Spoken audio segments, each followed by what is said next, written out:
Hi, welcome back. It's Storytime with Uncle Punky. I am Uncle Punky. Most of this doesn't even really have to do with stories. I mean, we randomly interject some things from time to time. Last week we talked a lot about comic books being adapted into film. This week we're going to tackle Christmas pop culture, because 'tis the season. It comes around every year. For friends and family. And if you're new to the show, I'm Punky Dillinger. My good friend Roger. He is my co-host and compatriot for this foray into the nerd culture, as it would be, pop culture in general. So we tackle about everything. If you missed a few of the other shows, one I talked about Stan Lee, that was important at the time, due to his unfortunate passing, which his birthday was up in this week. Yeah. So we'll go over that with our weekly check-in of important information. Important maybe not dates. to you, maybe to you. Things you didn't know, hopefully things you learn. We try to give back, because it is the season of giving. Big holiday plans? You got anything going on? Nothing, quiet holiday. Just family, Doing friends. relaxing, family, Okay, friends. Yeah, that's, nothing stressful. yeah. We're doing multiple family holidays, because now our family is just so large and vast. We have many Christmases to do, which works out for the kids. Just great. Not so much for us, because we got to drive a lot. Yeah. And that's how it goes. If you want to share, subscribe, any way you find this, I know we're on Twitch /Chuck Roberts 42. 42. So you can look it up there. It's more unedited version than you find on YouTube, but feel free to share and subscribe. We got a lot of friends out there who are very big into the pop culture community, as you are, and I am. That's kind of why we're doing this. I've done some MC work with the Comic-Con, a former comic book artist myself, and graphic designer, and comic book aficionado. I like a lot of B-movies, and I like, a lot of things that are involved in pop culture. Thanks to my mother. She introduced me early to a lot of things pop culture, musically especially. She put me in headphones and let me listen to Elvis records and the Monkees and, Supremes and the Motown stuff and just good music she used to feed me. So I think that kind of built my love and appreciation for, a lot of pop culture stuff. I love album art covers. I like VHS cover art, from back in the day. I mean, some of the DVDs are okay nowadays, but it's not, you don't have that artwork that you used to get. People put a lot less effort into things nowadays. So, yeah, we'll cover everything and anything today, especially it's Christmas. Christmas time. It is Christmas time. We're a couple days away, so we thought we'd gather beforehand, because we'll take about a week or so off, I think, before we come back. So we do family time, stuff like that, important things. The holidays. Because this is an incredibly stressful job. It is an incredibly stressful job. Lose sleep. I do work for a living. This chatting. is just fun and games at for the most part. But we'll go over our births, deaths, important events, such like that. Starting with the 23rd, 1943. Harry Shearer, who is many a voice talent. Absolutely. A lot of stuff for The Simpsons. You may know him from Spinal Tap. Spinal Tap, of course. Spinal Tap, they turn it up to 11 a lot of the time. For those of you who don't know Spinal Tap, check it out. It is an amazing band, movie. Fake documentary. Fake documentary. They got a lot of things going on, but the comedy aspect of it is just wonderful. And it's Lenny and Squiggy. Michael McKean. Michael McKean. He was also one of the many members of Spinal Tap. And the funny thing is, I hear it all the time from musicians. They love the movie because it's a comedy to the rest of us. Yeah. All those things have actually happened to people. That's in real life. Yeah. On the road stuff and it is mockumentary with factual details. It's on a classification of its own. Based on a true story. Loosely based on a true story. 1964 gave us Eddie Vedder, of course, from Pearl Jam. Big part of my 90s. Big 90s. The grunge era. I wore a lot of long johns and flannel shirts, which I kind of still do. Not so much flannel shirts. I moved to hoodies and I'll still... hoodies are the flannel of the they really are. Of the teens. Yeah, it all comes back around. 1971, Corey Haim, Canadian actor. Wonderful in a few things. Lost Boys, especially. Yeah. Was it Jimmy Reardon? No, that was River Phoenix I'm thinking of. So I used to get those confused a lot, because the young actors... Well, then there's the two Corys. The two Corys. That's easy enough to confuse. Which is easy. No, it's not. One of them is terrible. I think we know which one. The 24th, 1905, Howard Hughes. American businessman, engineer, pilot. Also, he produced a few movies. Yeah. He was big horror buff. We were talking about. No. That was Hefner. Hugh Hefner was horror buff. Howard Hughes, actually, there was a Son of Sinbad he put his name on with Vincent Price as some poet, tent maker in this Middle Eastern setting about the son of Sinbad, who was also named Sinbad.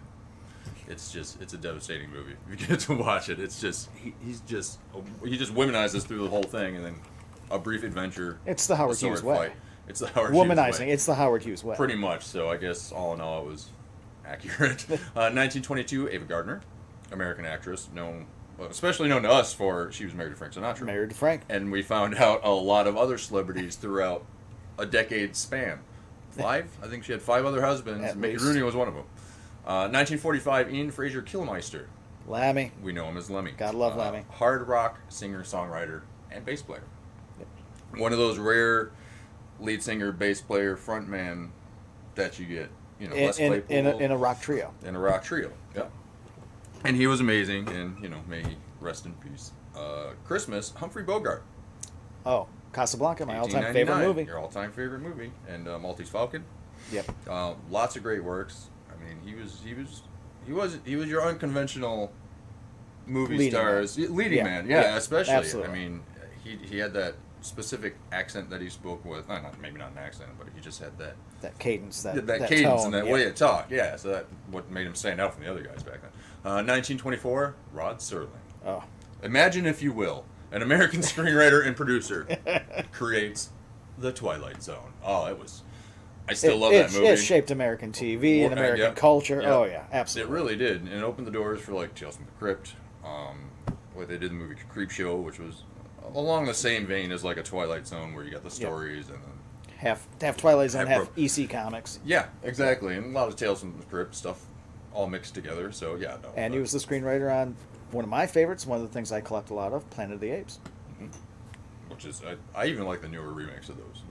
Those were pretty good. The originals stand the test of time to me. I like those ones. And, they kind of spoofed them in Mystery Science Theater. Okay. Towards that. Wait, they spoofed something on Mystery Science? It's hard to believe, but they went to a planet ruled by apes, and they had a lawgiver, which turned out to be Pearl Forcer, and it's brilliant, the homage that they paid. Stuff like that. There's a fantastic. It's either Brazilian or Turkish, but one of the knockoff movies of Planet of the Apes. I think there's a Japanese one, Time of the Apes. Yep, Japanese one. Which is, that's off the wall, too. 1958, Alana Miles, Canadian singer-songwriter, Black Velvet. Black Velvet, great song. My mom Love that song. Played that song to death when it came out. She had a cassette tape that was played a lot. Was it a cassette tape, or was it the single? It was probably the the single. Because I think that's the only song that she had out. Well, she had other ones. She had a whole album's worth of song, but no one knew. Nobody cared. That was the one. Yep. As long as you got the single. Right. 1963, Lars Ulrich, Danish-American drummer of Metallica, songwriter and producer. Jared Leto, born in 1971. We know him as the Joker nowadays. He's going to be Morbius coming up in one of the many spin-offs of Spider-Man that don't include Spider-Man. Yeah. Which is brilliant. And these are throughout the week. Yeah. Bear in mind. This big holiday week. Past 3 days. So on the 27th, John Amos, American actor from Roots. 1939. He was born 1944. Mick Jones, guitarist of Foreigner, which is still a fantastic Foreigner jams. Come on. I will gladly leave it on or turn it up. I have no qualms with this. Fantastic songwriter. 1966, Bill Goldberg, American football player, turned wrestler, turned actor. He turned up in one of the Universal Soldiers movies. Yeah. It was one of the first ones he popped up in. And he's in one of my favorite Christmas movies, which we will get to later. Yes, and I talked to my wife about that, and I was explaining it to her. She's like, oh, I know that one. And I explained it. She's like, oh, I don't know that one. I'm like, it's amazing. It's so good. It's so good. It's who else? Was James Caan in that? In the very beginning. In the very beginning. In the opening sequence. I couldn't remember. I'm like, I swear that James Caan was in that. 1969, Joan Marie Laure, who was also known as China, another professional wrestler. Yep. She actually died not too long, a couple years ago. Yeah, 2016. Recent, yeah, 2016. And then she went on to do some weird porno, which I couldn't imagine anybody wanting to take the time to. I mean, I'm sure there are people and probably fans of that too. If it's your thing. I'm not doing a show on it. 28th, 1922, Stan Lee. Stan. American publisher, producer, and actor. Of course, with all his many, many cameos since the 70s. He's appeared in anything and everything, and he's still, God bless that revered man. on all levels. Revered on all levels, yeah. There's nothing I can't say that's not positive about him. That's influenced my life, anyways. Exactly. 1932, Nichelle Nichols, Lieutenant Uhura. American actress. Civil rights activist. Yes. Big civil rights activist. Yeah, I read. It was after her death. I read more about that. Which I didn't. I don't take too much stock in Star Trek, but somebody else said, yeah, they had a nice write-up about it. So I looked at it, and I'm like, huh. It was Dr. Martin Luther King who actually told her to stay on the show because she was a positive role model. Yeah, and She was going to leave Star Trek, but it was Dr. King said stay. for that time. Yeah. Absolutely. The 29th, Mary Tyler Moore. She can turn the world on with a The smile. whole world Damn. on. She's still got that She smile. loses hats a lot, though. She still had that smile yeah. up until 2017 when she died. She was born in 1936, 1938. John Voight, American actor and producer, and father of Angelina Jolie. Yeah. A lot of people do know that, and that creepy brother. And the brother, Angelina. The weird we don't thing. want Of course, he was in Anaconda, Yeah. which his accent was just probably spot on for the area, which was the Nile, Amazon. I don't know. I think It we're all was- in denial about that movie. No, there the was- Amazon, not the There's Nile. Lake The Placid Amazon. versus Anaconda movie we came across on something. I'm like, oh, I should download it. I think we should move on. Just for the sheer delight. We should probably, yeah, because I could talk about this for a while. It's terrible. 1972, Jude Law, English actor, also going to be appearing in the latest of the Captain Marvel series. Yeah. Or the latest Captain Marvel movie that's coming out. I want to say series. It's not the thing. Possibly as the Marvel character. That would be great. There's speculation and A some lot could early go on toys. in that movie, yeah. And of course, the toys come out and spoil things before anything else. Danny McBride, American actor, he was in Pineapple Express and various other things. Always a comedic delight. He was born in 76. Him and I are roughly the same age, which is weird to me. He looks older. That's all I'm saying. No offense to him. The 30th, 1928, Bo Diddley, American singer-songwriter.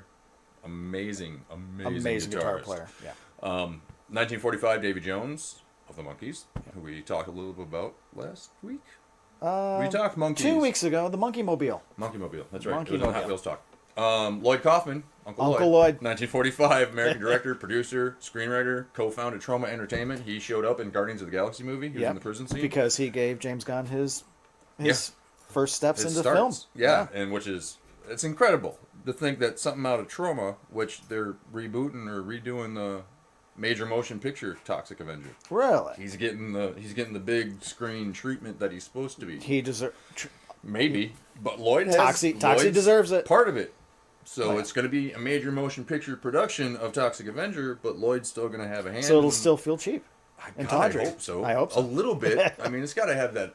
It's gotta campiness have and tongue-in-cheek. weirdness It's got to. because that was the whole point of it. And I love... I mean, it came up when we brought up. Mm-hmm. Everyone calls him Uncle Lloyd. Uncle Lloyd. Yeah, it's weird. just a I thing. don't even know the guy.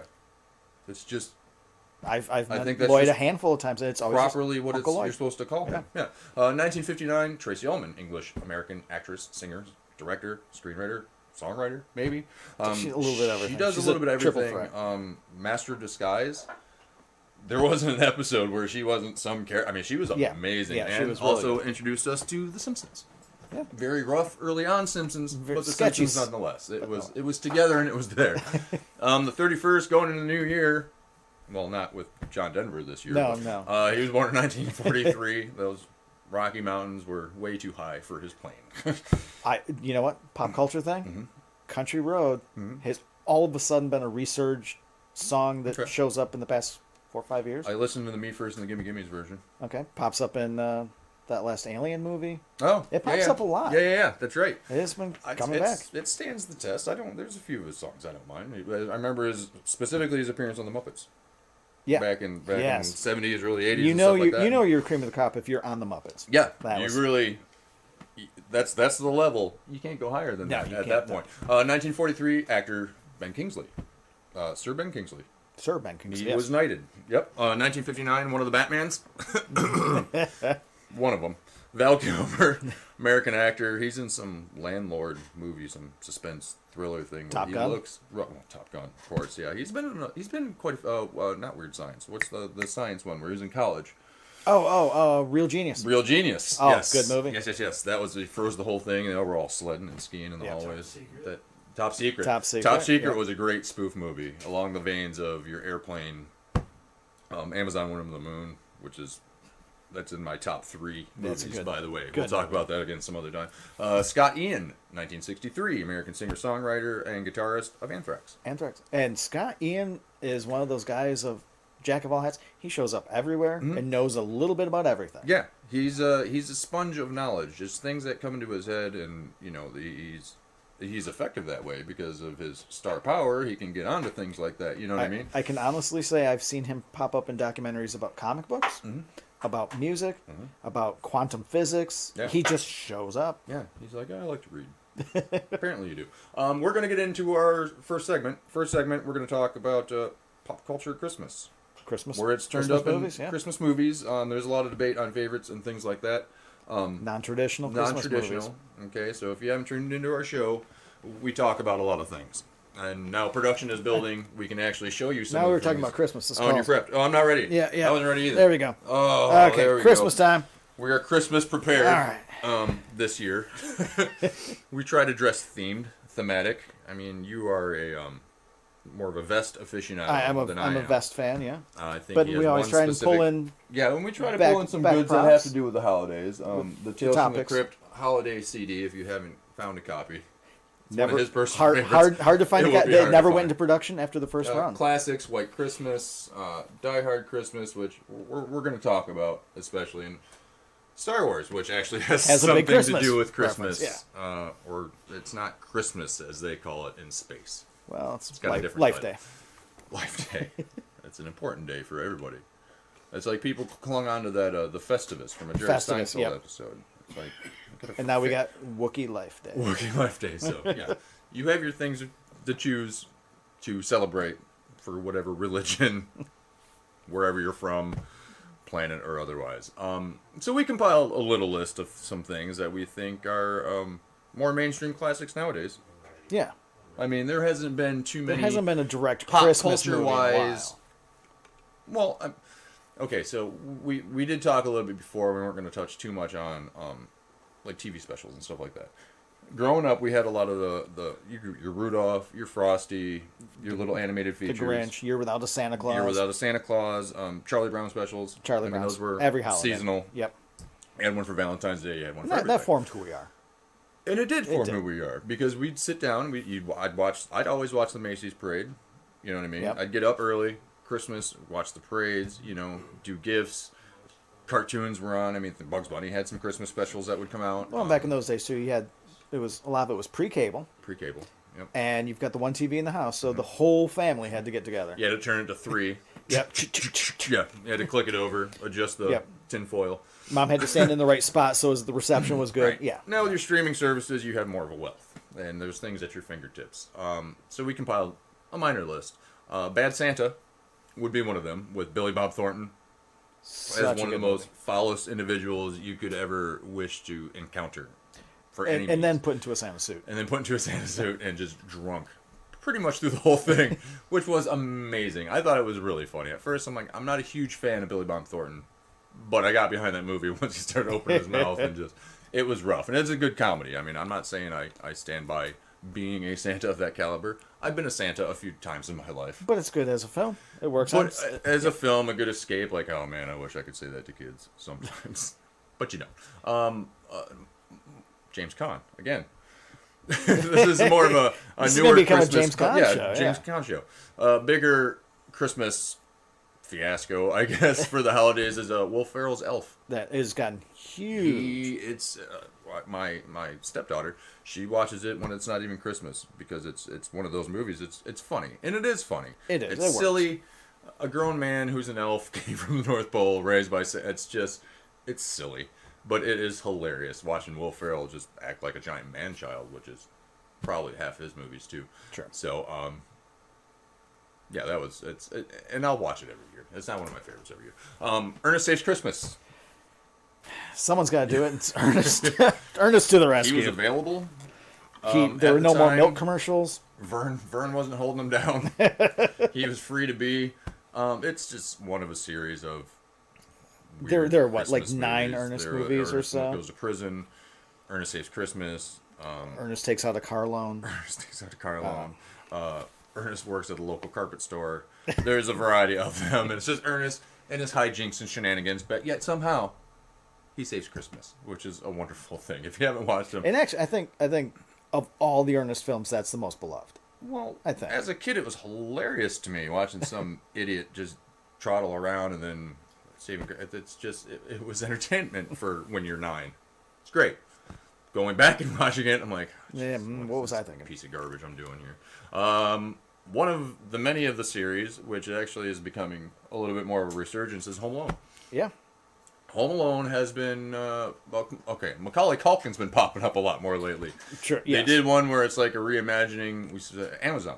Amazon. Where reimagining where he's older and still at home with doing the family, the exact same scenes. doing the exact same scenes. And then there was a commercial for Google Home or whatnot where it's Macaulay Culkin roaming around the house. He's like, yeah, I got nothing to do. It's like, no one's home. He's like already setting traps with his old cardboard cutouts and stuff.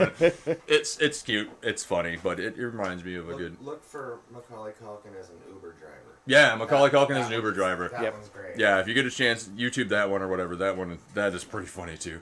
I caught that when it was floating around the internet for a while. But yeah, there's a series of those that go on and on. Macaulay's not even in the third one. Not even Donald in the third Trump's one. like in the second one. Yep. So that. But got the a first little- one, that got a little easy. off the rails. The first two easily Christmas classics. Though. Yeah. Oh yeah, by far. Also, we have Jingle All the Way Yes, with Arnold, and Sinbad, who was funny not the sailor. at his time. Son of Sinbad. I think this is what he became. Was he worked for the post office? They had to get the new Turbo Man doll. Yes. Everybody had to have it. That was the latest toy. And that was one of those movies where it really showed that pop culture reference of like people like us who toy hunt Yeah. Oh yeah. and They got like 6 of them. have Do you need 6 families. of them? Nope. Nope. I have 6 of them. I do not need 6 of them. And next on the list is near and dear to my heart. easily my favorite holiday It is movie. by This far is my number one one. Christmas movie. And nowadays, there's debates and arguments about it, which is ridiculous. Is Die Hard a Christmas movie? Absolutely. Yeah. It happens at Christmas time. It I don't happens care. at Christmas. The second one happens at Christmas. Yeah. It's a Christmas movie. They're even counting down to they're exchanging presents and doing a holiday party and this and that. Oh, it's wonderful. The fact that, the Run DMC Christmas song Right. is in the movie makes it a Right. Christmas movie. Christmas, I'm sorry. Christmas in Hollis. Christmas in Hollis. Yep. And I just saw this last week on the big screen. You did. Awesome. Yeah. It holds up so and I'm well. jealous. You would tell them you had trailers. What trailers did they give you? Trailers were Godzilla, King of the Monsters, Mm-hmm. Captain Marvel, and Avengers Endgame. How can they do that to you before an excellent movie? Christmas presents. That is Christmas present. That's the gift that keeps on giving. And this is my number 2 Christmas movie It is coming also up. on my list. It's up there. I liked it more when I was younger. I still like it now, but it's Still not. love it. There's a few other that have bumped it. Gremlins. Gremlins.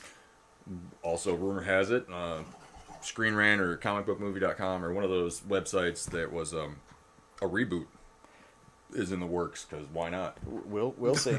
Apparently, We'll they see. ran out of comic book material and stuff like that. And old Like, TV shows. What else can we had? Old TV shows. Yeah. Which some of them aren't justifiable. We'll Some- do a show most on not. that one again because that's still like Airwolf, Oh, right?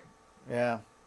There's just some things. Lethal Weapon is on the list. It is Christmas a Christmas movie. I think a man gets choked out with a string of lights. They drive a car through the house and the Christmas tree. There's a lot of things going on. That in kind Lethal of sounds Weapon. like Christmas at my A lot of house. explosions and violence. Mel Gibson and Danny I mean, that was a great action movie. I mean, Oh, yeah. And a heck of a mullet. heck of a mullet. Nice mullet. This one was kind of unknown to our producer and you. I don't know it. And you Not weren't a all clue. that keen on it. I'm keen on it now. I want to see it. The reason I was introduced to it was Riff Tracks. Riff Tracks is spawned off of Mystery Science Theater 3000, where they riff movies comedically as they play. Ergo, Santa and the Ice Cream Bunny. Santa crashes in Florida, maybe, or a beach in California, his sleigh stuck. Random children just keep trying to bring random animals to try and drag a sleigh out. And he's all just, this isn't going to work. And he's just mopey. And then there's like stories in between. And then one's a Thumbelina with terrifying mole guy and the other thing. You know what I mean? The big puppety characters, but they're just people in suits because Thumbelina's only.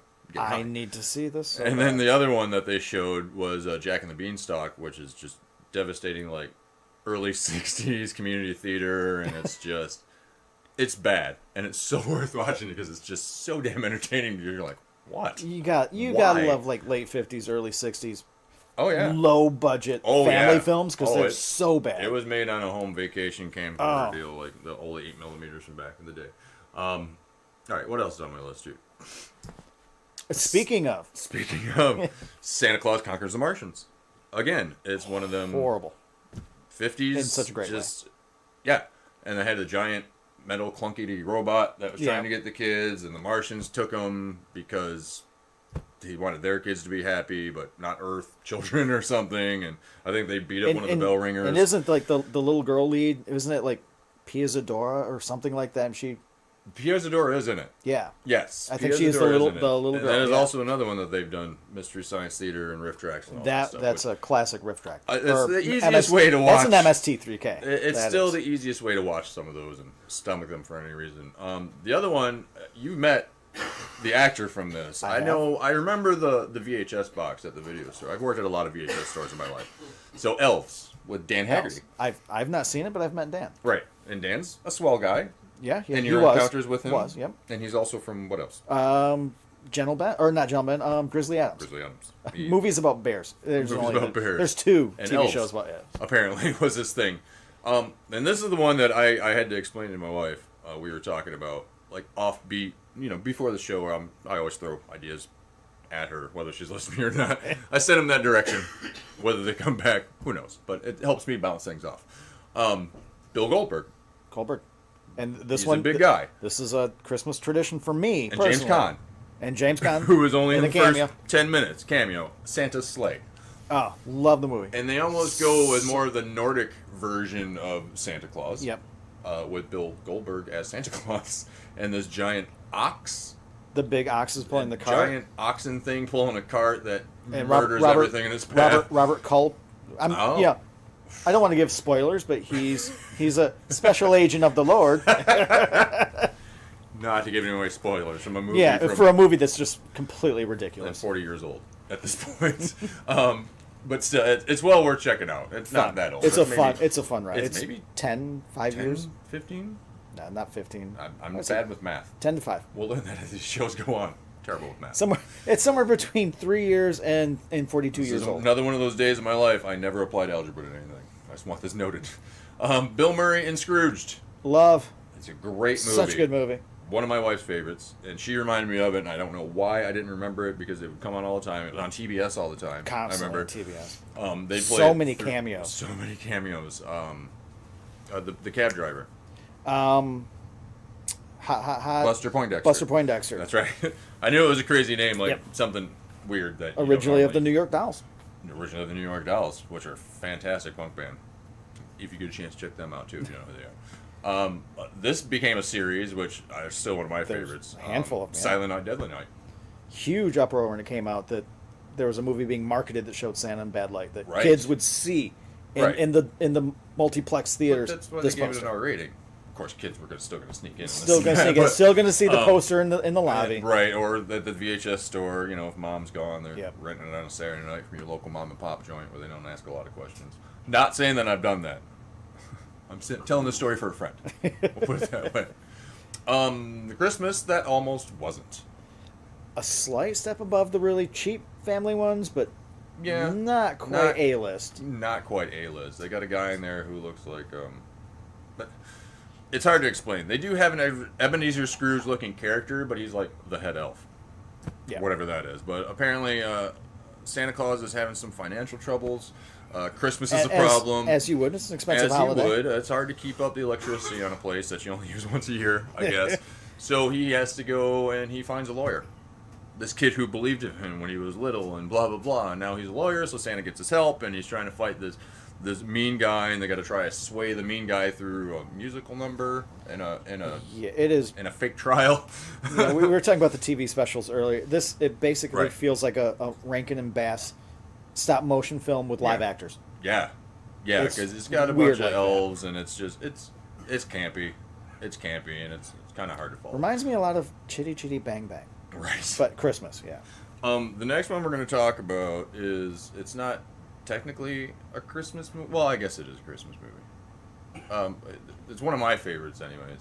It's the Star Wars Holiday Special. Where do we begin? It's hard to say, because like I said, it's a holiday special. It's not a Christmas special. But it came out in December. But it's to support Life Day. Wookiee Life Day. Not anything anybody else celebrates. Maybe Han, because he's been friends with him so long. But definitely Chewie and Lumpy and with the rest of... Like switching over to Judaism. You know what I mean? Han was once this, but now he's like, no, I'm a Wookiee Life now he's Day following believer. the Wookiee ways. It did give us our first Boba Fett. The animated Boba Fett segment is fantastic. We had some blue and yellow coloring, and it reminded you of like really cool. It reminded you of like that old heavy metal animation from back in the day. Yep. Or the Wizards. We talked about the Wizards briefly. Wizards, that animation. Where he had that long gun. He's like on a weird. On a Gungan or whatever. No, he's riding like the Loch Ness monster. Something big like lizard that. Dragon thing. It also gave us Lumpy and Itchy and Grumpy and Mala and Chewbacca's family, which were just. Grandpa was creepy enough because it's a Wookiee. Imagine a Wookiee with no teeth, always like trying to eat his bottom lip. It's just disturbing. But weirdly, I mean, it is our first glimpse of Kiosh, the Wookiee home world. Yeah. There's a lot of Kashyyyk. That's Kiosh. I thought you were talking about like an Indian spiced food or some kind. Your math skills have gone over to my linguistic skills today. And Harvey Korman pours a drink into his head at B. Arthur's Cantina. B. Arthur's, the cantina. Which apparently she owned Mos Eisley at one point in time. Or worked there, or maybe she's just a temp. I don't know how space logistics work as far as Carrie outsourcing Fisher and hiring. sings. Carrie Fisher sings. Jefferson Starship performs. Harrison Ford shows up for a paycheck. He did. It really encompasses a lot of things, and it's got a lot of weird. It encompasses to it. everything bad about TV specials of the 70s. Oh yeah. And it was thrown together, and it just drags. There's no momentum. Right, they're like, we're gonna ride the momentum of all the things that we. Star Wars is hot right now. Let's making Star Wars hot. Stretch it out for 2 hours and I'm surprised go nowhere. Tried to do a more current one. I think they've learned their lesson from that one. Hopefully, nobody from the. I think they learned their lesson. Listening to me, no, they didn't learn their lesson, or else we wouldn't have gotten episodes 1, 2, and 3.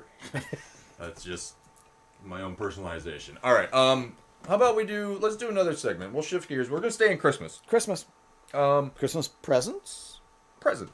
Hottest toys. They were important to us growing up. Still are. I was an only child, so I leaned to get a tad bit more spoiled through the 80s. Okay. I had a G.I. Joe aircraft carrier. You had the flag. I had the USS Flag. Nice. Yep, which I would always stage these Steven Seagal-like fight scenes through the decks. Under siege. Stuff like that, very under siege. Okay. A lot of espionage missions going on where the guy swims up and he'll scale the thing, and then there's fight scenes all through the cabins. So he can commandeer this aircraft carrier to go, 3 feet over because the thing is 8 feet long. So it's not that easy to move when you're 9. Hard to fit in your room.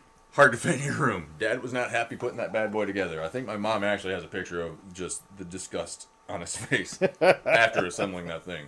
My face beaming, his face not so much.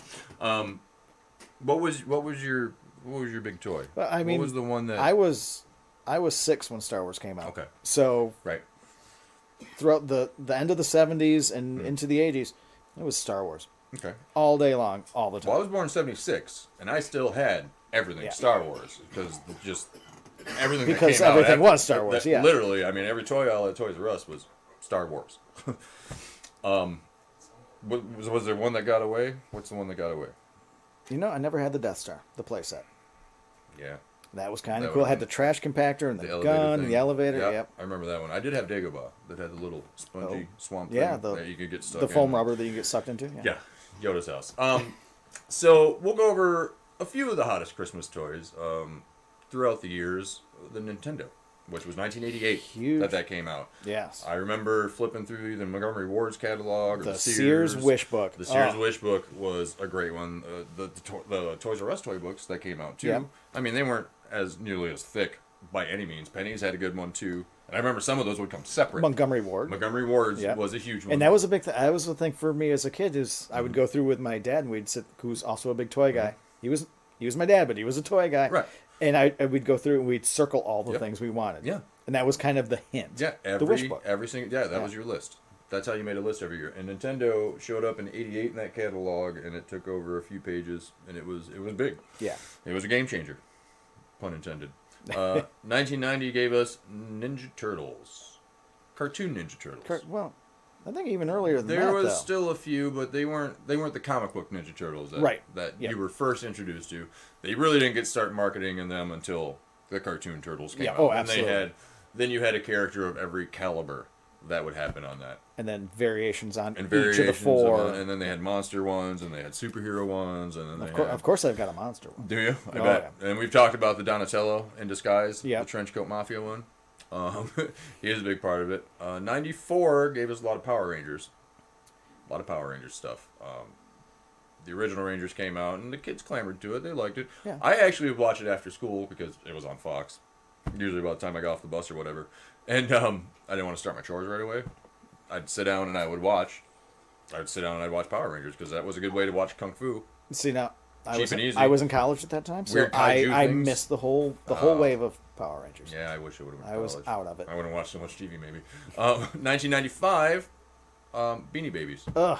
took over the world. One some of those were going, one suburban housewife at a time. Yeah, and then McDonald's jumped on board. They were giving them away with Happy Meals because there were so damn many of those things. I mean, there was people. I remember people. They had just boxes and boxes and bins and cardboard. Fighting and then keeping them in cases. Fighting over them, and it's and like they were going to be the retirement plan. That was what they're going to. Yeah. They're going to make millions off from it. You can't give them away now. no. There's people who still have just storage things, units full of them. They're like, Who would have thought unlicensed small stuffed animals based on nothing with a name we're going to be They had worth a tag, nothing? Yeah. and they had a name on it. Those Yeah. were the two things that they would do. The point of the high point of Beanie Babies to me was the couple that got divorced.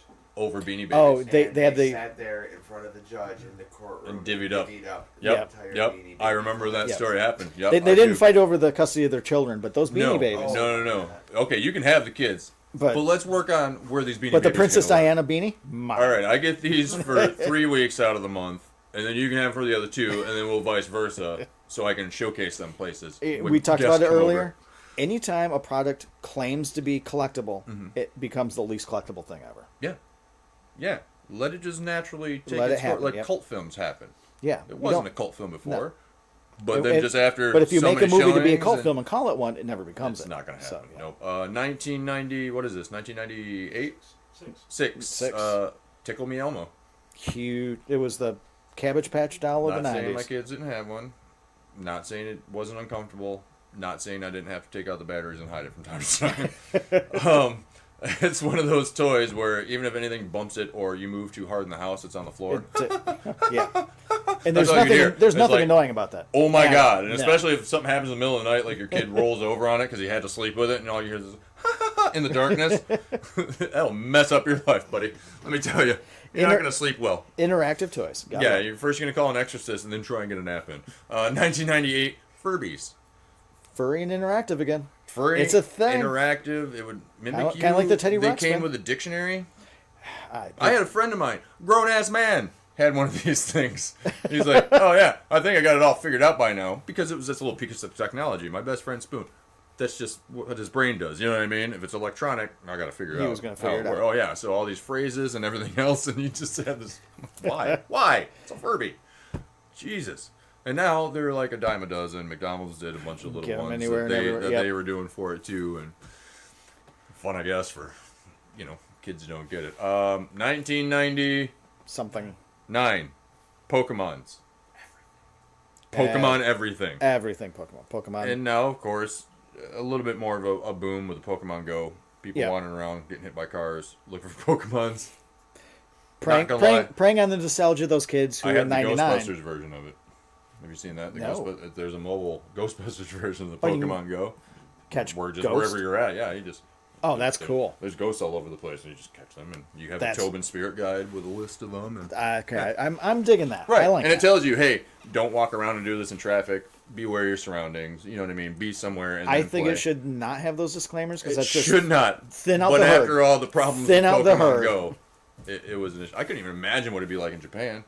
All the places that Yeah. are like heavy traffic and commerce and this and that. Nope, never be able to play that game. You'd be running into everybody. 2005 gave us the Xbox 360. games. Every 10 years. Roughly every 10. Well, actually, they're shortening that span now. I Now, think, yeah. The PlayStation 4 just came out, and they're already talking about the PlayStation 5. Nintendo. Well, we came talked out of about the Wii, having the Wii old U, the Atari. Switch. Yeah. And then 10 years later, the Nintendo. And then That's the PS3. That's PS3. The next year. The 2006 is PS3. Yeah. Right, Yeah, it which got came down out to right one- after the. Got down to 1 year apart now. Yeah, about that. But they're still big. Yeah. They're still great. Graphics have changed over the years. It's not your typical Excite Bikes or your Atari 2600, which we Oh, talked which about. was That was a hot 6-bit. Christmas. That was a nice 80s hot 8-bit, Christmas yep. gift that popped up. The Wii was 2008. Like I said, I went from the Wii U, Nintendo Switch to whatever the hell is coming out next. I'm sure they got some other console thing. What's next on this list? Is it another console? I'm gonna freak out. That's it, actually. Oh, okay. But we did have another one of some things that meant, because when we were growing up, like we mentioned, the catalogs, Sears and Penny's, we'd always go back. Yeah, perfect. And I go to this website all the time, ranker.com. It's just list of everything. There's anything you could possibly want, weird or otherwise. And they're good list. Yeah. Honestly, I mean, there's not too many of them that I debate, and then there's some that they have that some that they get completely wrong. Not often, but I mean, they like to post information like, here's 25 things you didn't know about whatever, and they actually dig up facts and they try to look for stuff, which is I think that's great. So one of the ones on this list, which we kind of touched base on, was Masters of the Universe, He-Man figures. Yeah. They were real big in the 80s. I mean, it was these muscly guys. You got a cool castle. There's sorcery. The original wave each came with a comic book. Yep, like the G.I. Joes, which is also on this list. See, now they came with a card on the back. Yeah, I grew up with the original G.I. Joes, the 12 inches and the Mego, like the Mego. Yeah, Mego size one, which I had a lot of the Mego figures when I was coming up in the 70s, early 80s. When I love the Mego figures, and they're making a comeback right now. Yeah, those are making a comeback. I still have my entire full set of Planet of the Apes Mego figures from when I was a kid. Nice. I know there was $6 million Man. They had Superman, slightly Batman, bigger, Spider-Man's. I had an Incredible Hulk one from the series. But yeah, G.I. Joe's, I was real big on it. That one I had. Weird that you would bring Mego in G.I. Joe. Mego, after Star Wars, tried to get in on the 3 3/4 action figure line. Oh, okay. And then they created a figure that didn't have the standard 5 points articulation. I think it was the Buck Rogers figures. Oh, yeah. Which I had is, a couple of those. Which is what G.I. Joe articulation is based off from. And I had everything G.I. Joe. I had everything Star Wars. Those are my big collections. He-Man, I was here and there. Transformers, which is on this list. I didn't have a bunch of. I like Transformers. Yeah. I even like their knockoff counterparts a little bit. The GoBots. The GoBots. My roommate actually has a couple of those still at the house, like up on the shelf. I'm like, my kid brother won the Nestle Quick GoBot Challenge that you would mail in the certificates. Nice. UPS showed up at our door one day. He won the entire series of GoBots. The one thing about the G.I. Joes that I loved when I could do the mail-ins, because that got me William the Refrigerator Perry. Okay. I got my Cobra Commander. I got one of the Dreadnoughts, one of Zartan's buddies. Major Blood that way. Sergeant Slaughter. Okay. I got him through that, and there was a couple other ones, but that was cool. You just, the little UPCs, you mail them in, they send you a figure. Same with Star Wars. Just like that. That's how I got Boba Fett. Yeah. Yeah, they had the same, and that started too, which was, I mean, they don't do that anymore, which is a shame. It was so cool waiting to go to get the mail. Because then you're spending so much money on these toys and figures that you're playing with. Cut out these pieces, you get 5, mail it in, you get another figure. It's like and you get it like anywhere between 6 to 193 weeks later. Right. Yeah, it took forever sometimes. U.S. mail. Atari 2600 we talked about. I still have a working Atari 2600. Love the Atari. Love River Raid. That was my jam for the longest time. Asteroids. The sports ones were just the little stick people and the little square dot that would go with the gunslinger. It was just tanks. Tanks was a really good one. Combat was the game that came with the console. You had the planes, you had planes, boats, tanks, and then they just beep, beep, beep, beep. This is the sounds of it. We're just, and there was no compared to today's standards, they're just so weird. And there was no winning those games. They just got harder until you had to lose. Kept going. Yeah, until whatever happened. Lego has been a mainstay for a long time. 80s were big. They did have that lull where they had filed bankruptcy. They filed bankruptcy, stuff, and then nowadays. There's nothing you can't find Lego. No. We went through. We were one of the big stores yesterday, doing some minor Christmas shopping stuff and getting some last minute things. And you got your Harry Potter, they got your Star Wars, you got your Marvel superheroes, you got your DC superheroes. And now even Todd McFarlane's gone off. I don't know what company he's doing them with, but he's even got a block set for like Walking Dead. There's some for Halo. There's some for Ninja Turtles. The Halo, the Walking Dead, those are Mega Block. Yeah. Oh my God, the detail and the scale and of those figures used to be the poor man's Legos. Like, and those are superior looking figure now. The quality and the detail, sculpted. They're all pretty much just sculpted. Yeah. Ninja Turtles. Speaking of Ninja Turtles, huge. I mean, you could get the turtle van. They had their layer. They had stuff. They had slime that you could pour on stuff. They had the turtle blimp. The turtle blimp made no sense whatsoever. But did they have the Terradome too? The Terradome. That's the big ball that just dug underneath the city with the weird eyeball causing on top. chaos. Yes, with Krang, Kodos and Krang. Oh no, wait, that's Simpsons. What else? Did we hit a snag? Are we experiencing technical difficulties? Imagine that. It does happen. It's not like this is live. It's live internet, somewhere. The internet is one of the worst things on the planet. That's Going back to my childhood. Go ahead. Shogun Warriors. Ooh, Big robots and that Godzilla and the Rodan. Oh, and those are the coolest. Our buddy at Tardy's has a bunch of Shoguns. Yeah. Godzilla? No. He had that Boba Fett. He had the Boba Fett. He's got, I think, still has the Godzilla, but has Shogun robots. Right. Gavin, go see Gavin at Tardy's. Gavin at Tardy's, absolutely. He will hook you up with or he'll know someone or something. Now, I do have in my house, up on the shelf, what I consider the trifecta of big 70s monster toys. Okay. I've got the Shogun Warriors Godzilla, got the Shogun Warriors Rodan, and the 18-inch Kenner Alien. Ooh, that's big. Yeah, he's still got that Rodan in his shop, too, I think. But those are great toys. Beautiful. So on the list, Pound Puppies. Pound Puppies. With wrinkle vision. Or what did they call that? It was called Rumpelskins. Sharpeism. And that was Tonka. Yeah. Put out the Pound Puppies. Tried to get in on everything. Right. Action figures gave us... we got a new branch of action figures also through the 80s, and the Thundercats. Thundercats. In my opinion, the cool bunch of the cartoon action figure tie-in. Was the Thundercats? Thundercats, I think was the coolest. Because I had the Boulder Mountain playset. Mask was cool. And I had all the vehicles that went with it, so, it was kind of action figures meets Transformers, because all their vehicles transformed. Yeah, so it was like a cool combination of stuff. But plus, I mean, your figures were only like this big, so they had to fit in the vehicle. But so they couldn't, I mean, they literally had arms and legs that would move, so they had like zero articulation. But it was still fantastic, nonetheless. But yeah, Thundercats, and they're getting a resurgence. So they got that new show. Yep, I like the original TV series. The new show was good. Yeah. I haven't seen the new one. I don't know. It's like a younger Lion-O, and it's all anime style. Empire Strikes Back, episode 5. The only winter I ever enjoyed playing in the snow. I hate the cold, but damn it, that winter I was on Hoth every time. Yep, you bring out your AT-AT. I had the AT-AT with a you kick a snowbank and that was the Empire shooting at you. Yep. Oh yeah. Yep. Yeah. I never spent the night inside an animal's one of my wife's favorite vehicles of Star Wars. She just thinks they're adorable. I love snow speeders. She just thinks those are just the bee's knees, and that's just bizarre. Rubik's Cube came out in the 80s. Yeah. Which was something for I've never been able to solve wise individuals. I've maybe gotten 2 to 3 sides. I can do the entire cube if I pull the stickers off and put them back on. Yeah, right. Smash it. Put them back together. Yeah. I knew some people did that. Yeah, look, I figured it out. No, you didn't. Yeah, I see your hammer. Yeah, you broke it. And I see the marks on the stupid thing. You can't play. You can't play it now because you glued it back. Right. Exactly. Nice. Care Bears were huge. Care Bears were enormous. And then we were introduced to the Care Bear cousins. They got love in their tummies that they would spread around, and that's how they would fight the darkness of the world with love on their tummies. They'd shoot rainbows in your face. I think that's what it was. Those beams of light. It was the things they would shoot up. Beam of light that shot from their abdomens, blinding you with goodness and love. It was the 80s. Even the cutest, most adorable stuffed animal had a secret weapon that shot out of their violent weapon of mass destruction. Exactly.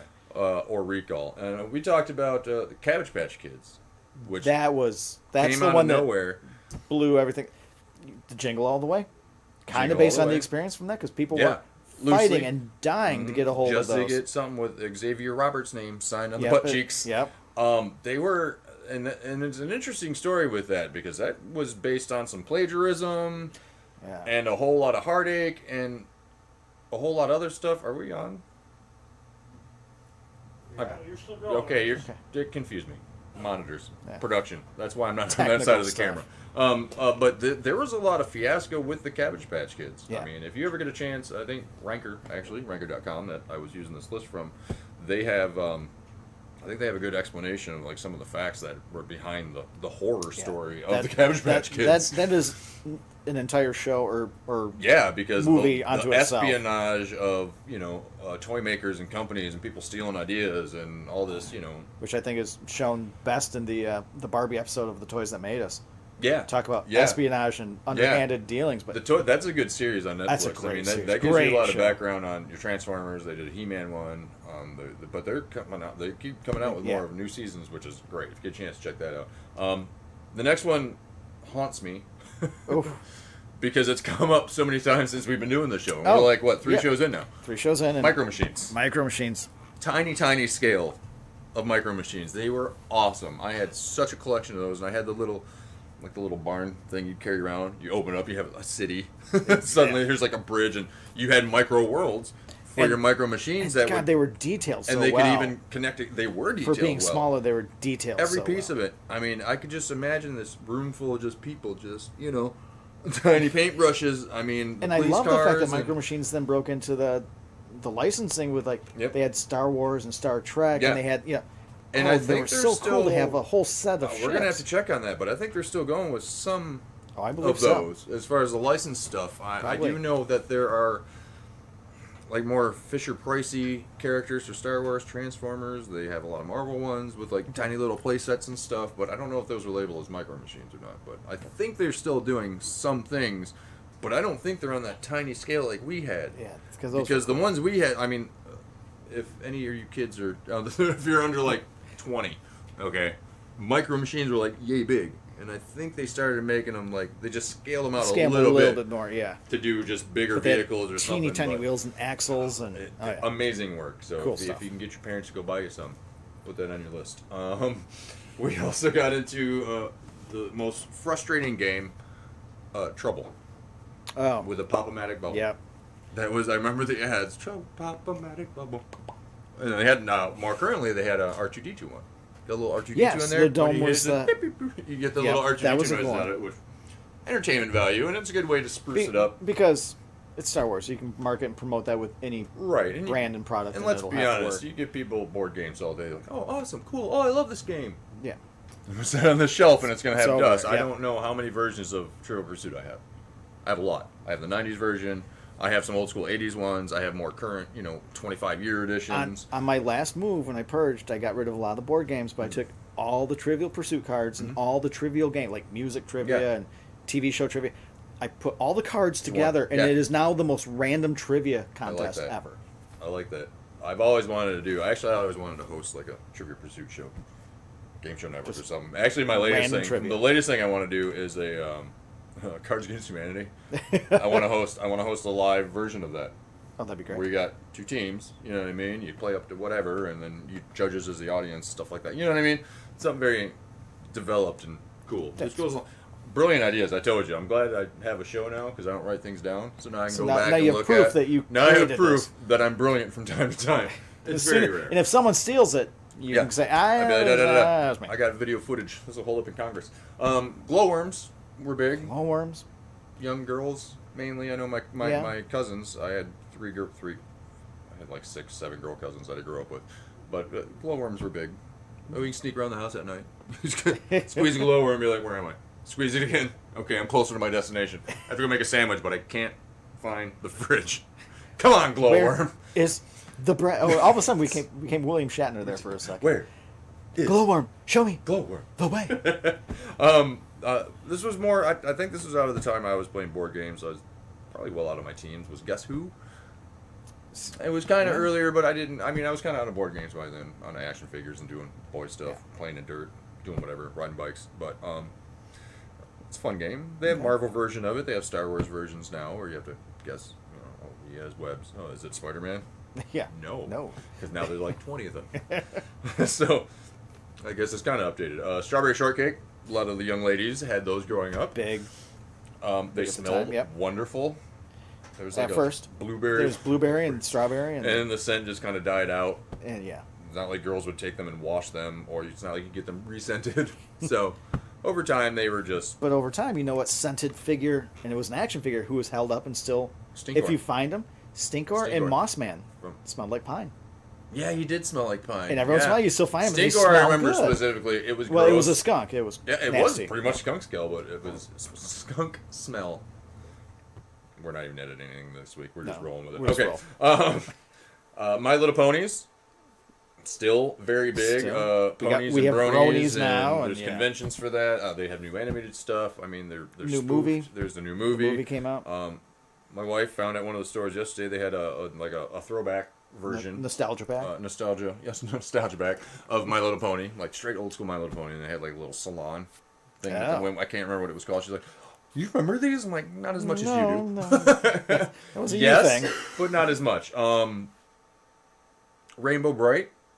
Yeah. She's introduced girls into more of the life of colorful clothing, believing in rainbows and magic and unicorns. Yeah, Rainbow Bright. They were the first rave kids, I think, is what they were. We're the first rave kids. Yeah, they lived beyond the clouds or something. Yeah, it got a little surreal from time to time.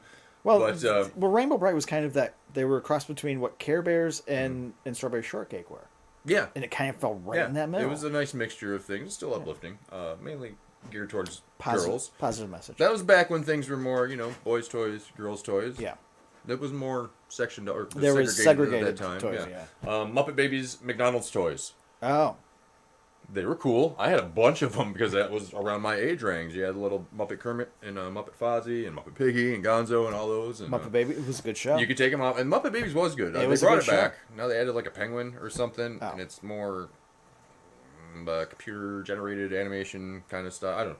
It looked all right, but it's not... It's not Muppet Babies. I don't know. And I know they try to redo things like DuckTales. And Right. which has become pretty successful and stuff. And they try to rehash some, but they just fall short for me. You know what I mean? Because it's a different cartoon. It's you have that nostalgia. And you have that attachment to the original. But and it's also hard. they're dealing with different subjects that weren't what they were. You know what I mean? They're trying to tackle newer stuff that relate to stuff today and subtleties, and it's just not. I don't know. It falls short for me, and I'm not a huge fan of Teddy Ruxpin, the Demon Bear. Teddy Ruxpin, the Demon. Yeah. There is actually horror stories of why this is a terrible, terrible product because they'll like kick on or warp tapes that it'll play. And I used to put all kinds of like Black Flag Misfits and stuff, cassettes and ones that we'd find. Everyone I knew that had a younger brother or younger sibling that had one would put in they'd put in their Black Sabbath cassette. Yeah. And or you find a weird book on Teddy tape. Ruxpin would start singing War Pigs, and it was the Or best. some kind of weird horror book on tape. Yeah. You know what I mean? Where he's just like The Stephen reading King some Stephen audiobook. King audiobook or something like that. But I mean, it did serve purposes of evil. However, it was cute and read stories to kids, but it's just the AI of it and stuff. And they tried to resurge again 10 years ago, and now they're trying to come back with like a more of a 14-inch scale, like scaling it down and stuff like that. But that's what they do. You know, you're a cultural touch point if you show up as a reference on the Venture Brothers. Yeah. And Teddy Ruxpin or Rick and did. Morty, or you know what I mean. There's so many. There's a list of them nowadays. Adventure Time. I mean, even they've used a couple. That's true. We saw some like movie characters that were referenced in cartoons. Cartoons. That most kids probably wouldn't get. Like the dude shows up in like Powderpuff Girls or something like that. Weird stuff. Voltron. Voltron. Cool. I was cool show. 100% into. I had the Lion Bots. Lion Bots are the best. I'm gonna throw. That's my hot take right now. The Lion Bots Pidge, are better Pudge, than the Pidge. Vehicle I can't Bots. remember his name. The green one, the pudgy one. It was Pudge, Pidge, Pudge, There was like a Midge. chip, Midge. Right? They all had like those little catchy Dog. names, but it kind of reminded me along the lines of the Geoforce we talked about, or Battle of the Planets. Battle of the Planets, as it Geoforce, originals. Yeah, along that same vein, except it just went its own route. And it was huge, and then they tried to do Car Voltron, car and plane helicopter mashup of like 23 different vehicles to form one big robot. It didn't make any sense, and it was so convoluted. What if one's missing that day? You ever watch Robot Chicken? Yeah, constantly. The one that they had with the car bot that tried to form, and it's like all wonky and weird. It's like, nope, let's go back to step one, gang. And they're like doing doing the music from it. It's like, nope, this isn't right either. Let's go back to step 3. It's like, oh my gosh. By the time it actually gets there, everybody's dead. It's like, where were you? We needed you. So Voltron was huge. Another one for me, it started on commercials. California Raisins. Yeah. It was this claymation and pile of Motown music. Motown music, and it was catchy, and then they wound up having their own Saturday morning show. Yep, they had a primetime holiday special. They were giving wrestlers their own animated morning shows at that time. Mr. T had one. They gave one to MC Hammer. Ace Ventura had one. There wasn't a time Hulk Hogan's Rockin' Wrestling. Yep. But there wasn't a time where you couldn't put something out as a cartoon and kids would watch it. I mean, and it connected to weird parts of either nostalgia or pop culture throughout the time. We talked earlier. I grew up in the 70s. I was born in 71. I remember there being a cartoon for Muhammad Ali. Yeah. He showed up in a couple comic books where he fought the one where he fought Superman. Superman, which is still a huge. But like kids are going to watch a action adventure show about Muhammad Ali, but we did. Yeah, it was a thing. You'd be surprised when people talk about or watch. Along the same vein as He-Man, except geared towards girls. She-Ra, the Princess of Power, and her winged horse, her Pegasus. The Pegasus. I can't remember any of the names. That's actually coming back on Netflix. Not only I think it was a better show. Mm-hmm. That's my hot take. Okay. But she had the evil Horde instead of Skeletor, and the Horde were far cooler bad guys. There was a lot of them. Yeah. And they kind of tackled the Horde with the live action Dolph Lundgren Master of the Universe movie that came out. They had a little bit of the Horde pushed into there. But yeah, She-Ra was just a spin-off of He-Man. It was Prince Adam's cousin. And there was a holiday special with the two of them too. They did have a holiday special Christmas as well. episode. That's right. Yes. There was, and most of your animated stuff back then. I mean, the Flintstones had one. Your Jetsons had one. Hanna-Barbera. They tackle a lot of those. I saw a meme just recently. I thought was funny because it was a picture of the Flintstones holiday special. Yeah. And they had Santa hats and around the Christmas tree and celebrating Christmas. Like, who are they celebrating? Who are they celebrating? Yeah, because Neanderthal man would be long before the birth of Jesus. Before the birth of Jesus. So Santa Claus? Was there a Saint Nicholas? He would have been a saint. He had the hat. Like Nicholas. Some guy in a hat they celebrate. They didn't know any better. I love these toys, and I loved the animated cartoon for this, The Real Ghostbusters.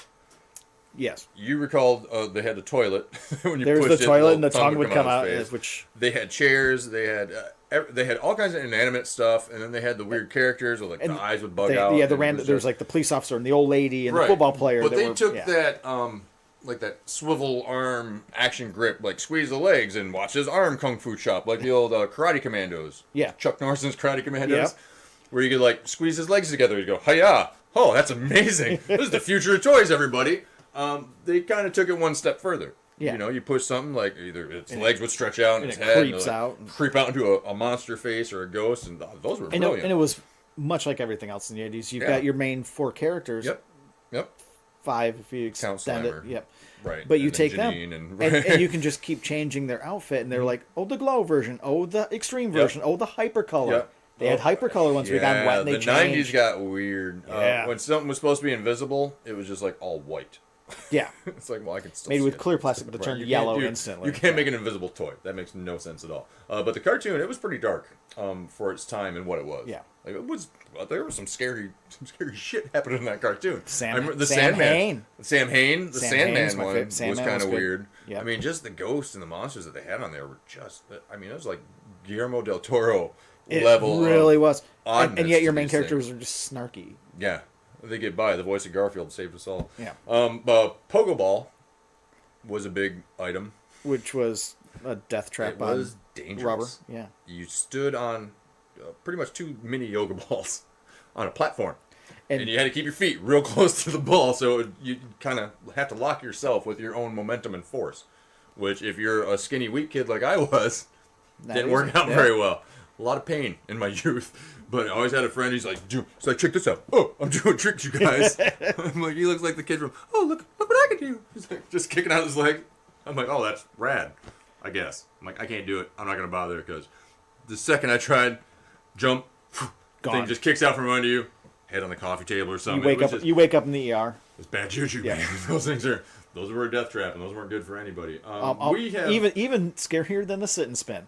Remember that you just sit and you would spin until you got sick and fly off, and just laying flat out.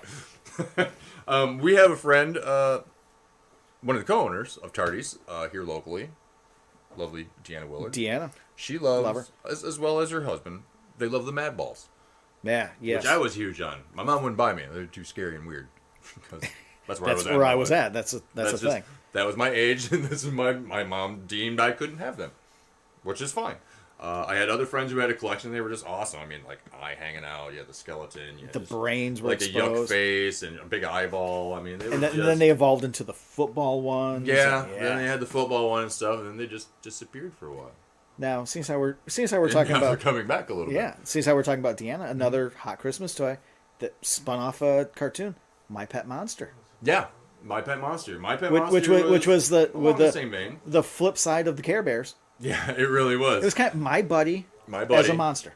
Yeah, because you had your pet monster that you just had. He had little handcuffs, so he didn't hurt nobody, which also wound up animated. They had a cartoon for that. Yep. Another one was mainly geared towards girls. I think my cousins had a few of them. Popples. Oh, yes. Stuffed animals, bear, monkey, rat-looking things. And then you'd fold them into each other, into a ball.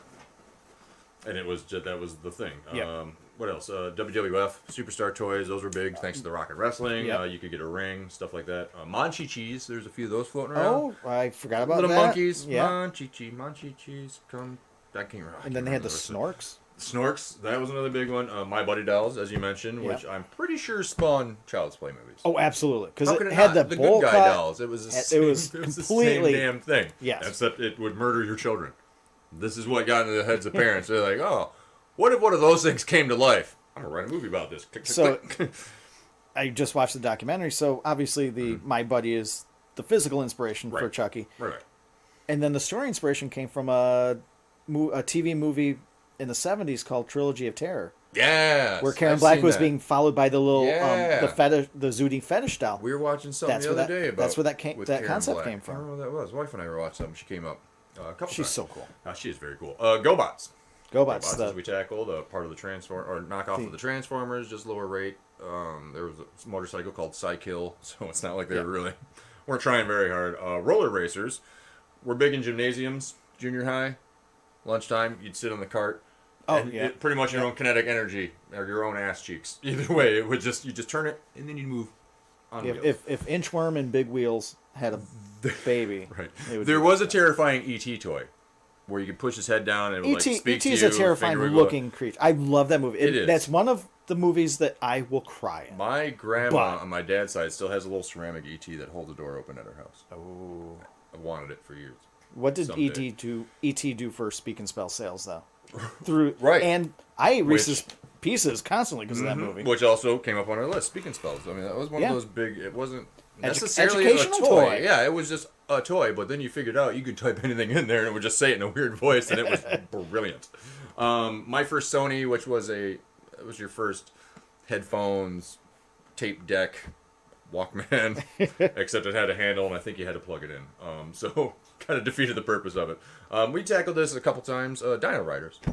Yeah. They were a cartoon. They were also a toys line that came out, 80s, that were pretty good. Combining the coolness of dinosaurs and with the action figures. With the awesomery of war and battle. You'd mount rockets and all this armor plating to them, and then you had these guys in their high-tech sci-fi uniforms that would just ride and battle these other faction of dinosaur riders. I can't remember. Brilliant. It's all great. Yeah. Talking Pee Wee Herman dolls, there was a few of those. I had a Freddy Krueger. Which was made by Mattel. I had Ned Grimley. Matchbox. I had the Ned Grimley one, which was a Martin Short's character. Martin Short, Yeah, where he had the point. Yeah. I must say. Yeah, but there was a boom of those where you pull the string. I had a Beetlejuice one. And they'd say things, and they had a Pee Wee Herman. I'm hunting for the Beetlejuice one. If anyone out there has a Beetlejuice one that they want to part with, contact us. Yeah, you can hit us up on Facebook or leave something in the comments. I'll never read them. Because I figured it out. Our show's like Wayne's World. If they had kids and then their kids grew up and wanted to get away from their kids and hide in the basement and do a show. Yeah. It's along the same veins, except we're not in Aurora, Illinois. I had a thought process. I can't remember what it was. Okay, moving on. The Silverhawks. Underappreciated, I think. Underappreciated? It was maybe ahead of their time. Marvel, I think, had something to do with that. I think they did a comic Marvel series. Had their hands in everything. They did have their hands in a few things. I mean, even like the Shirt Tails, I think, had a comic that was under something on else. The Starline, yeah. Yeah, Strawberry Shortcake and stuff like that. And then the animals. What was the other animals? The Clubhouse. Shoot. I can't remember it. Oh, it's going to come to me like after the fact. I'm going to have to tackle it again. I'm going to have to like retrace my statements again. And then next week, I'll probably have an answer for you. But yeah, Silverhawks was very underappreciated. Put it on the Facebook. Yeah, put it on the Facebook so I remember. Yeah. And then close to that is, in my opinion, Sectars.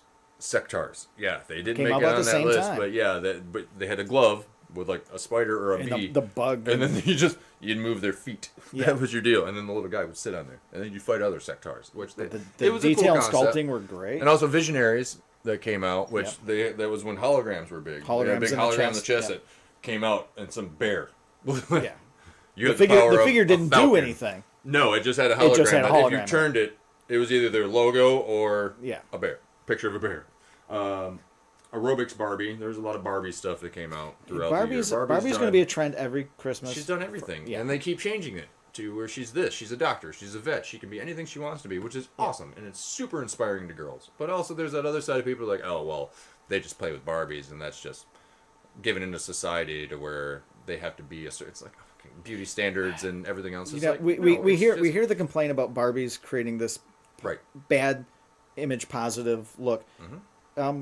Yeah, what about Boys with He-Man? Because that's an image that you'll never obtain. Yeah, or Popeye. Or Popeye. Yeah. You're not going to have engorged forearms. I don't think kids... Or a nubby weenus. That's not my I don't thing. think kids buy into it as much as no adult society believes they do. Another one, Ranker.com, that they put on their list was a Seawees. I don't know. That was something girl-related they could take in the tub or pool. A Little Mermaid. Were those the mermaids that change their hair I think so. when it gets wet? Yeah, I'm pretty sure. Because there's a lot of color-changing stuff that happened throughout the 80s. We talked about early anime in the 80s, Robotech. Star Blazers, Robotech, Gundams, stuff like that. I mean, there wasn't a whole lot of them. No, but the Robotech designs and those robots were amazing. So cool. We got the Charmkins. Charmkins was something, again, more towards girls, but it was they go on a bracelet or a necklace or something. Charmkins, they're cute little figures and stuff like that. Cupcake dolls was another one. They look like cupcakes, but they unfurl into a beautiful princess of some kind who rule a cupcake kingdom. If we're going with the conspiracy theories, how did that not spawn cannibalism? Oh, these adorable children and cupcakes. Let's eat them. The Sweet Pickles van. That was something that went around. It was based on a book series. Yep. Sweet Pickles. I don't know if any of you read them to your kids or had them read to you when you were younger. Along the vein of the Richard Scarry books, they taught you about the alphabet. There was like Annie Alligator. There was like a Berry Baboon. They each had some catchy name that went with an animal that taught you stuff, and there was a van, Sweet Pickles van. It was mainly, I think, had to do with the PBS. They had coloring books, some toys, stuff like that. And I brought this one up was Food Fighters. Yeah. All your foods that fight other foods.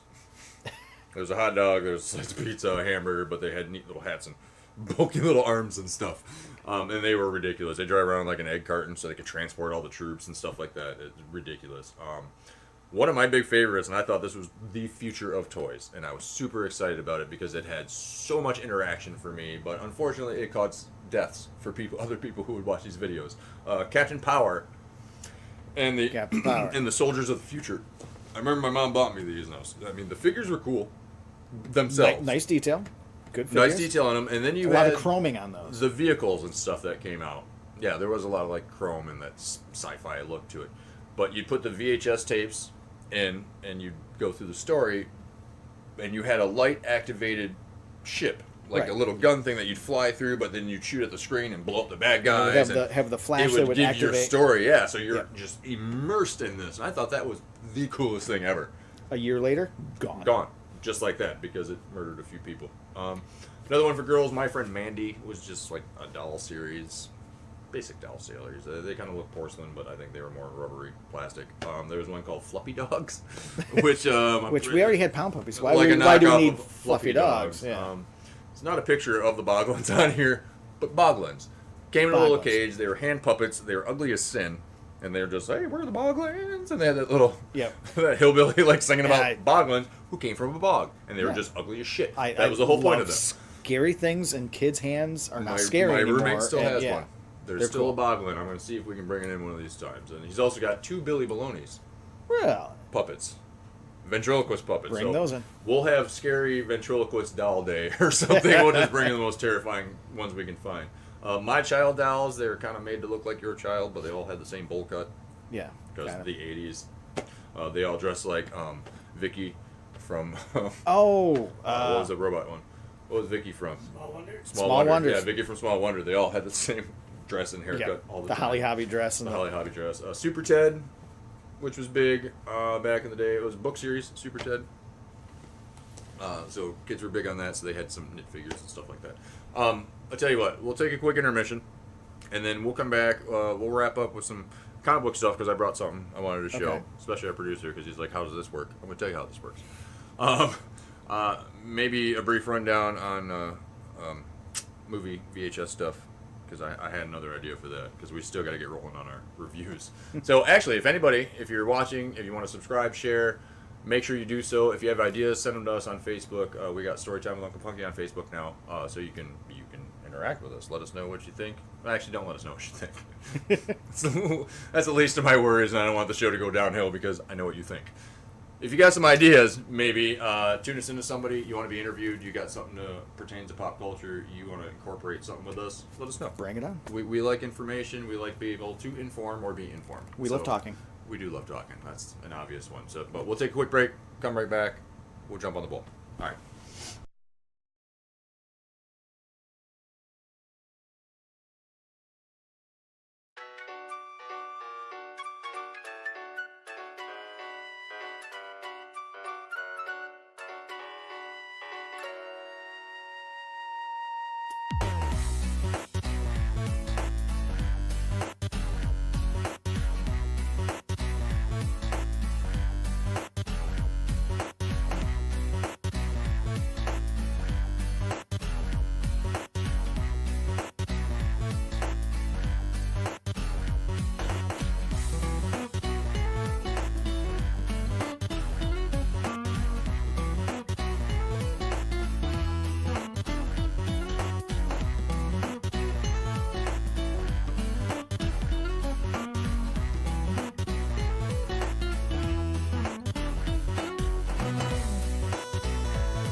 As I mentioned, it's a lot like your poor man's Wayne's World. Yeah, even they completely. They had better production than we do. No offense, but let's be honest, they had Saturday Night Live back in them.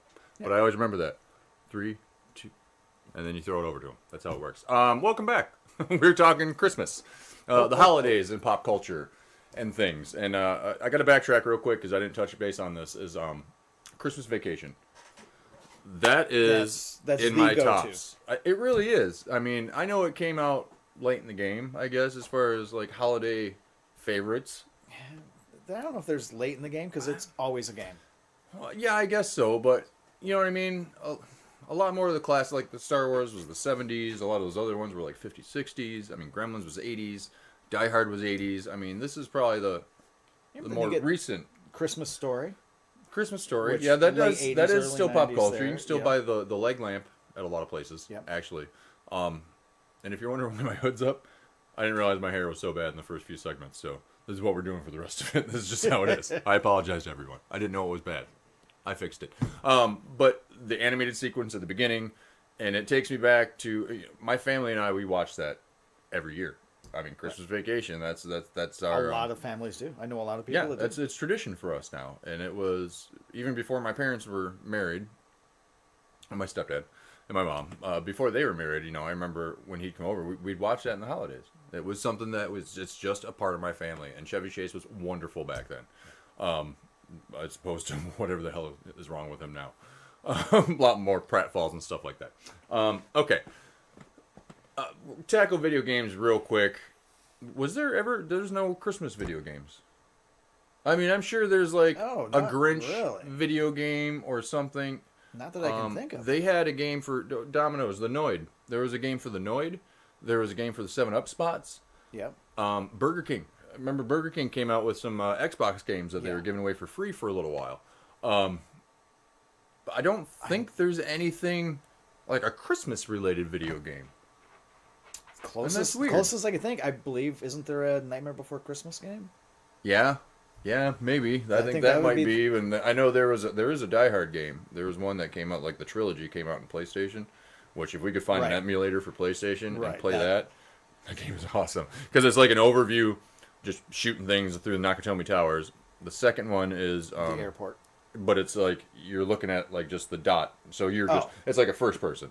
Okay. But it just kind of takes you through the levels and then you shoot. Then there was the third one, which was a driving one. So you had a car, and you just overview of a car. You're trying to get to places in record amount of time. And then they had an arcade one, which was actually kind of cool. That came out for a little while. That was pretty dope. Oh yeah, there was a Nightmare Before Christmas game. No. No, what is that? Days Before Christmas. Days Before Days Christmas Before on Christmas. Sega. The Mega Drive. Sega Sega. Mega Drive. Sega. Okay, I stand corrected. Wow, we're gonna have to get some emulators, I think, and we're gonna have to figure out some of these weird games. Okay. We'll like play and review weird games. So if anybody has any ideas for things they want us to review, especially bad VHS. If maybe you have a bad VHS you haven't seen in your collection, or maybe one that you know about and you want to know about it, but you don't want to take the time to watch it because it's just the worst. Even the description, you're just like, oh, no. I can't even finish reading this. Let us know. Send us a picture of it. Do whatever you need to. We'll find it. We'll watch it. I will gladly watch anything and then review it for you. Music-wise, video games, you got ideas, you send them to us. And then we'll all share and subscribe together. One giant nerd community, as Family. we are. One big Elf bowling. for the Nintendo DS. Ah, Elf Bowling. Wow. There was a Club Penguin one too, I think, for the DS, and that had some Christmas thematics. I have mobile gaming is now huge, so I have a bunch of mobile games on my phone.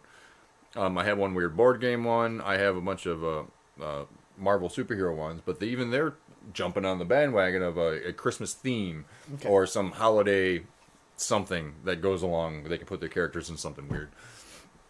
Oh, there's Merry Christmas. Man, there's a Grinch one? We really got to find these. Yeah, of course there's a Grinch one. No, we got to find some of these. These are interesting. I want to be able to play these at some point. So we'll play these and we'll stream that on Twitch. Yeah, in time as production grows, as it's slowly doing for us, which is great. And we appreciate all the help and support. Comic books. Comics. They do a lot of holiday specials in comic books. I remember one specifically that had the Punisher. It was a Punisher story where he was trying to do good for kids. I know DC's come out with a few. Actually, they have some more currently, recent times. Okay, yeah. Like Harley's Holiday Party or something like that. Yep. I remember they coming out with a few. I mean, even during the summer, they had like Marvel did the swimsuit. Remember they had the swimsuit episodes coming out? Where they had those big high French cut bikinis on the dudes. Like Bishop, he's all standing all. They look like JCPenney models or something. It's pretty awful. And then we talked about movies being or comic books being adapted to movies, but then I thought, what about movies that were adapted to comic books? Yeah, like Dr. Giggles. I got from some guy at a Comic-Con, local artist. Who would you get something it's not autographed, twisted like that from? My good friend Roger, actually. He gave it to me. He wanted to get rid of it, and I'm like, oh, well, that's right up my alley. Because I already had and the art series, from the guy who did The Mask. Yeah. Judd Mank did the artwork for this, and the cover of it. I don't remember if he did the inside. I still haven't got around to reading it for any reason, but, I'm sorry, there's a glare. And then it, of course, advertised for Dr. Giggles. Advertised the movie on the back. And then we were talking with a producer last week, Mystery Science Theater. They are 3 deep now. I haven't got my third one. I got to get down to Tardy's. Hopefully he's holding it for me if he watches this. But they translated a show from the 90s, from Sci-Fi and Comedy Channel, into comics. They're still riffing things in the they're riffing comics and also movies, and it's self-aware. It's self-aware, right? And that's just amazing to me how, it translates very, very well. I mean, even the little bubbles, you can tell what's like a joke or a riff. Out, yeah. Exactly, and then just all these little weird product placements. And it sticks with the Netflix new series that's coming out. But still, they did a really good job with it. So if you get a chance, look up your comics. And if you find any holiday comics, they're well worth a read. Because they're more of the heartwarming stories of your heroes as they save people. And they're usually one-offs. They're not. And they're one-offs. Yeah, they have nothing to do with canon. The story no, of the canon. No. It's not like it's going to throw a wrench. Like, oh man, the episode or Amazing Spider-Man, what was it? I think it was 300? 500. 500. Where he got kicked out of his apartment or whatever. Him and Mary Jane get kicked out. Yeah. I know there's a Todd McFarlane did that one. There's just like a Santa Claus bell ringing. And I remember the cover, Spider-Man's like getting kicked out of his apartment. Like, oh no. It's Christmas. You can't kick Spider-Man out of his apartment. He does nothing but good for people. Absolutely head down to your local comic shop. Right. Head out to your local comic shop. Purchase some comics. Preferably read, Tardy's. damn it. Yeah, read your comics. Gavin and Deanna, expect a wave of people any day now. Music. There's lots of holiday music. Essential to the holidays. I worked in radio for about 12 years. And I did some work for local, The River, 100.5 here in town. And during the holiday season, Christmas. And they did it on W Light for a while too, when I worked for them originally. And it's the same song by different artists, every 2 hours. So you get the same weird block of music, and it's hard to sit with headphones in for 4 hours listening to the same music. Thing.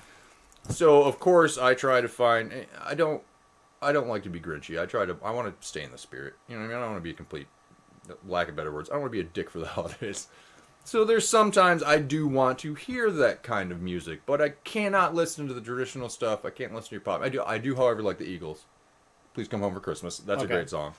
A few of your standards by like your Dean Martin and your Bing Crosby's. You know what I mean? Like there's 2 or 3 of the Brian Setzer Orchestra Christmas albums, which yeah.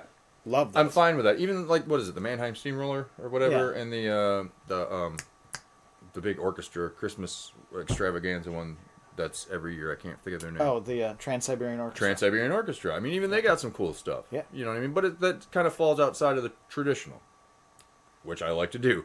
Some of my favorites, Me First and the Gimme Gimmes. They're an incredible punk band. Fantastic. Made up of other punk bands, and they do cover songs of everything. They just did Santa Baby. They did a version of that, which is just dynamite.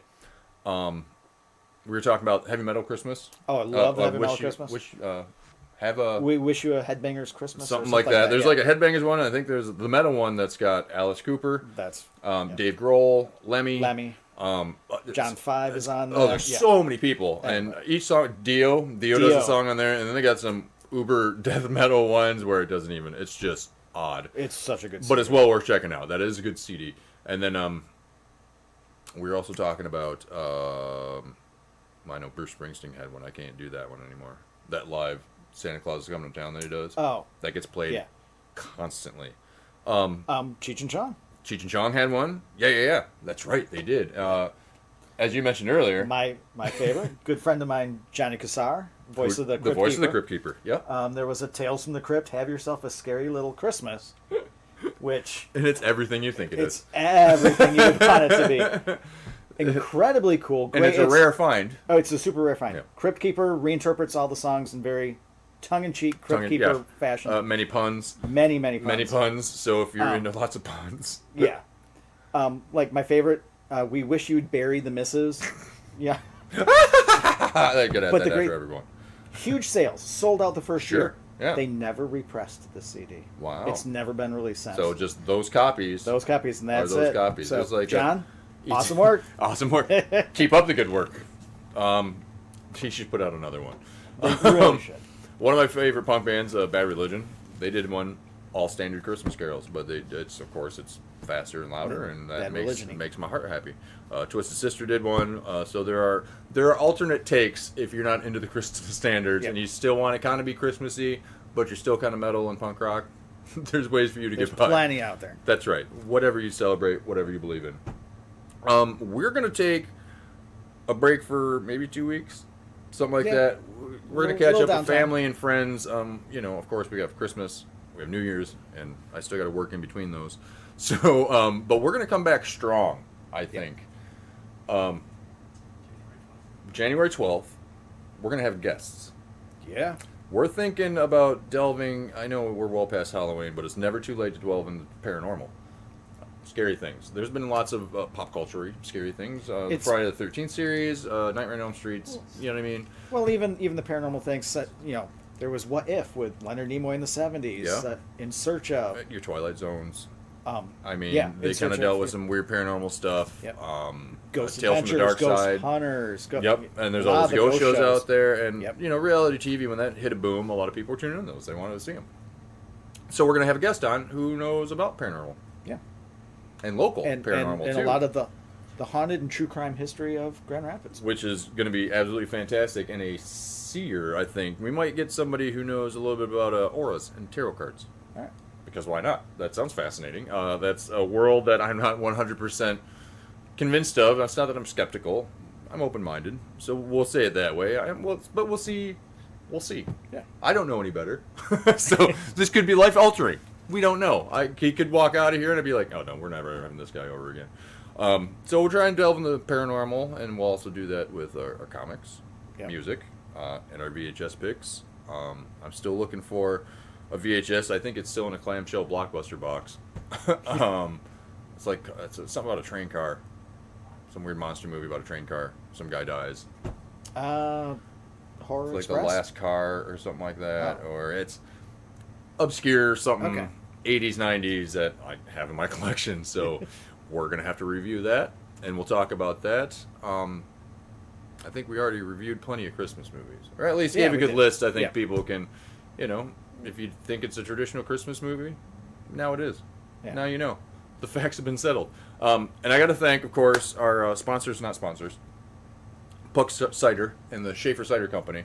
They have delicious blends. They have a strawberry rhubarb. They got a pear ginger. Fantastic. They have it really is a barrel aged tart cherry. And they're ever growing.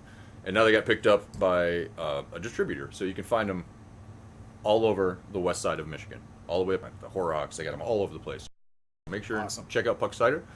It is wonderful and delicious. I have to go help them out today, get some canning done so they can feed more of this deliciousness to you guys, and we'll have them on sometime.